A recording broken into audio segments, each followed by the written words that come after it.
दोस्तों, इसराइल के खिलाफ दुनिया और देश भर से आ रही विरोध की खबरों के बीच कई देशों ने भी अब इसराइल के खिलाफ मोर्चा खोल दिया है।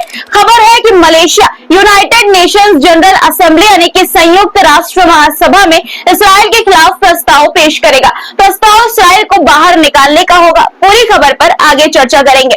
इसराइली सैनिक ने फिलिस्तीनी बच्चों के लिए काम कर रहे यूनिसेफ वॉलंटियर्स को जान से मारने की धमकी दी है। वीडियो आपको दिखाऊंगी जिसमें इसराइली सैनिक का नापाक चेहरा आप देख सकेंगे। इसके अलावा बड़ी खबर है कि रूस ने नाटो को मिसाइलों पर मॉस्को की रेड लाइन पार न करने की चेतावनी दी है। क्या कुछ कहा है रूस ने, ये भी आगे बताऊंगी। साथ ही बताऊंगी कि किस तरह इसराइल पर ईरान इराक के जरिए हमला करने की योजना बना रहा है। अमेरिकी अधिकारियों ने इस हमले को लेकर क्या बताया है, इसकी जानकारी आपको दूंगी। इराक को क्या चेतावनी दी है, ये भी आपको आगे बताऊंगी। इसराइली जूडो रेफरी पर गजा में फिलिस्तीनियों की हत्या करने का आरोप लगा है और ईरान ने बढ़ती मांग के चलते पेट्रोल उत्पादन में 7% यानी कि 7% की वृद्धि की है, इजाफा किया है। इन तमाम खबरों को विस्तार से देखेंगे, देखते रहिए पूरा वीडियो। द लाइव टीवी, सच सबसे आगे। आदाब दोस्तों, मेरा नाम है मिसबा खान और आप मुझे द लाइव टीवी पर देख रहे हैं। इसराइल जो नरसंहार गजा और लेबनान में कर रहा है, जिस तरह वो अंतर्राष्ट्रीय कानूनों को ताक पर रखकर अपनी मनमानी कर रहा है, इसके खिलाफ मलेशिया ने मोर्चा खोला है। मलेशिया के प्रधानमंत्री अनवर इब्राहिम ने एक बड़ा ऐलान किया है। वो इसराइल को संयुक्त राष्ट्र से निकालने के लिए कदम उठा रहे हैं। मलेशिया के वजीर आजम यानी कि प्रधानमंत्री अनवर इब्राहिम ने हाल ही में ऐलान किया है कि उनकी हुकूमत संयुक्त राष्ट्र महासभा में एक खास प्रस्ताव पेश करने की तैयारी कर रही है।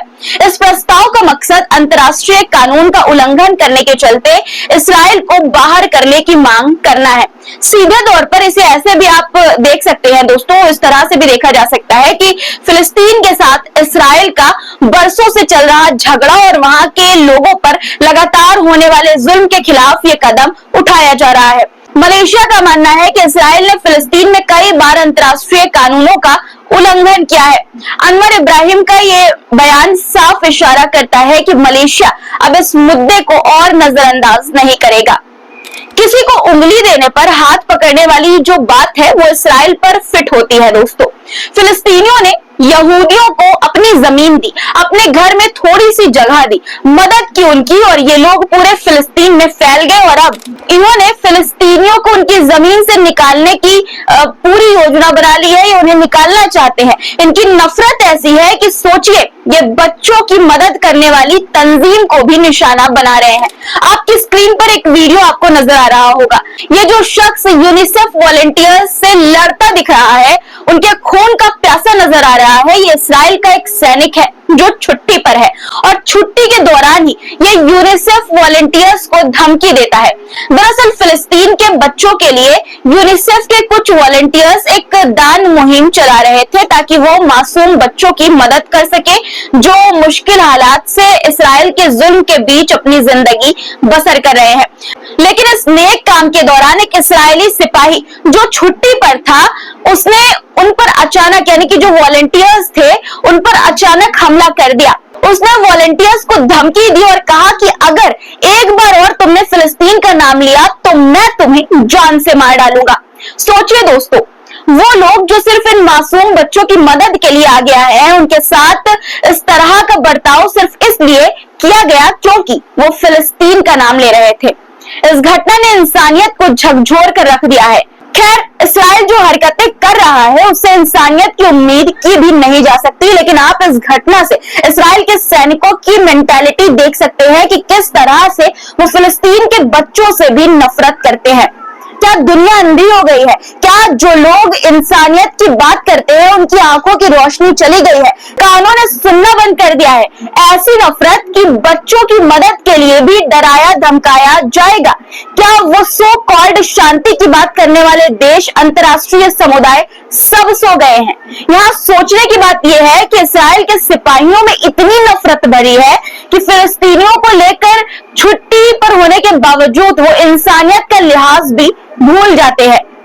सब देख रहे हैं कि किस तरह से फिलिस्तीन में लोगों पर इसराइल जुल्म कर रहा है, लेकिन बहुत से देशों ने अपनी आंखों पर काली पट्टी बांध ली है और उन्हें कुछ दिखाई नहीं दे रहा है, या फिर उनकी आंखों की रोशनी जा चुकी है।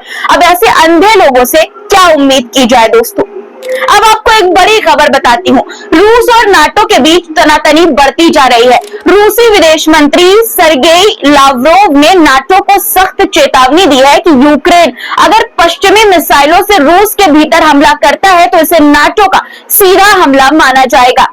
सर्गेई लावरोव ने साफ कर दिया कि नाटो को मिसाइलों पर मॉस्को की रेड लाइन क्रॉस नहीं करनी चाहिए। लावरोव ने कहा कि अगर नाटो यूक्रेन को ऐसी लंबी रेंज वाली मिसाइल्स देता है जिससे रूस के अंदर गहराई तक हमले हो सकते हैं, तो रूस इसे सिर्फ यूक्रेन का हमला नहीं मानेगा। उनके मुताबिक यूक्रेनी फौजी के पास इन मिसाइल्स को ऑपरेट करने का खुद का तजुर्बा नहीं है। इसके लिए नाटो के एक्सपर्ट्स और सैटेलाइट से मिली इंटेलिजेंस की मदद की जरूरत होगी। यानी अगर ऐसा होता है तो रूस इसे नाटो का सीधा जंगी कदम मानेगा।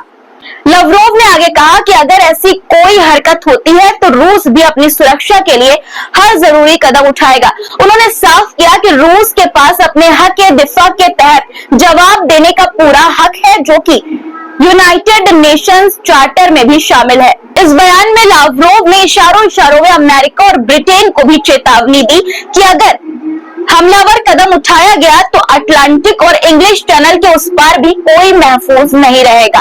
वहीं दूसरी तरफ एक और बड़ी खबर यह है कि ईरान इराक के रास्ते इसराइल पर हमला करने की तैयारी कर चुका है। अमेरिकी अधिकारियों ने जानकारी दी है कि ईरान इराक के रास्ते ड्रोन और बैलिस्टिक मिसाइल इसराइल पर हमला करने के लिए भेज रहा है और अमेरिका ने इराकी हुकूमत को सख्त चेतावनी दी है। अमेरिकी अफसरों ने बताया कि ईरान का रेवोल्यूशनरी गार्ड इराक के कुछ फौजी ग्रुप्स को ड्रोन और बैलिस्टिक मिसाइल मुहैया करा रहा है। इन हथियारों का मकसद है इसराइल पर एक संयुक्त हमला करना। अमेरिकी अफसरों का कहना है कि ईरान और उसके समर्थक इराक के जरिए इसराइल पर हमला करने की योजना बना रहे हैं।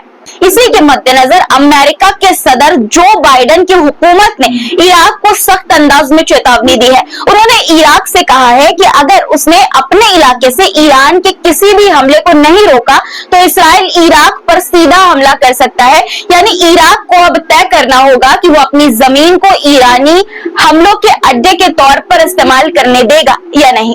आपको क्या लगता है कमेंट में लिखिए। अब आपको एक चौंकाने वाली खबर बताती हूँ। एक इंटरनेशनल जूडो रेफरी जिसने इंटरनेशनल जूडो फेडरेशन कॉम्पिटिशंस में हिस्सा लिया, उस पर गंभीर इल्जाम लगे हैं। इस रेफरी पर आरोप है कि उसने गजा में फिलिस्तीनियों का कत्ल किया और खुलेआम इस पर फख्र भी जताया। दरअसल दोस्तों, इस रेफरी ने गजा में फिलिस्तीनी नागरिकों के खिलाफ हिंसक कार्रवाई में हिस्सा लिया। इसे लेकर सोशल मीडिया पर शेखी बघाड़ते हुए अपनी करतूतों का इजहार भी किया। यह सब उस वक्त सामने आया जब कुछ लोगों ने इसके सोशल मीडिया पोस्ट और बयानों को बारीकी से जांचा। इस खबर ने खेल जगत और इंसानी हुकूक की बात करने वाले तमाम लोगों को हिलाकर रख दिया है। फिलिस्तीनियों पर इस तरह की हिंसक कार्रवाई न सिर्फ गैर इंसानी है बल्कि अंतर्राष्ट्रीय कानूनों के खिलाफ भी है। दोस्तों, इन सब के बीच खबर है कि ईरान ने गैसोलीन के उत्पाद में 7% से ज्यादा इजाफा किया है ताकि देश में बढ़ती मांग को पूरा किया जा सके। पिछले 2.5 महीनों में ईरान ने बढ़ती मांग को पूरा करने के लिए अपनी 4 बड़ी रिफाइनरियों में एक रैपिड एक्शन प्लान लागू किया है। रिपोर्ट्स के मुताबिक इस योजना से ईरान की पैदावार में हर दिन 8.5 मिलियन लीटर का इजाफा हुआ है। सबसे बड़ी रिफाइनरी बंदर अब्बास, जो पारस की खाड़ी के किनारे स्थित है, वहां पैदावार 4 मिलियन लीटर बढ़कर 44 मिलियन लीटर प्रतिदिन हो गई है। इसके अलावा तेहरान और इस्फहान की रिफाइनरियों में भी 2 मिलियन लीटर प्रतिदिन और तबरेज में 0.5 मिलियन लीटर प्रतिदिन की पैदावार बढ़ाई गई है।